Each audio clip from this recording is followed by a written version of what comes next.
Sometimes at the auto recycling plant here, we have vehicles that come, cars, pickup trucks, vans, things like that, that have, other junk in them besides, the car parts themselves. And sometimes they'll have, mini refrigerators or furniture, all kinds of crazy shit. Well, here we have what's called a water heater. By the way, it's not a hot water heater, because if it was a hot water heater, you wouldn't need it because the water would already be hot. Anyhow, so the auto recycling plant, we recycle metal items, copper, steel, aluminum, and sometimes the metal of non-automotive things end up going with the cars that we crush.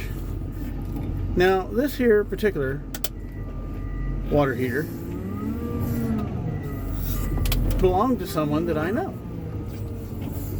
So this is what is called in the blue collar work life government work. Doing government work. Doing a little something extra for some, at work. It's kind of personal work. You're doing it for somebody or for yourself. Government work. And so I'm doing some government work there in my patriotic and family duty there, and getting rid of that water heater because it no longer heats water.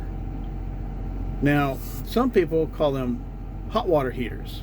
Well, if your hot water heater stops working, wouldn't you still have hot water? I don't know. I just sit and ponder these things all the time.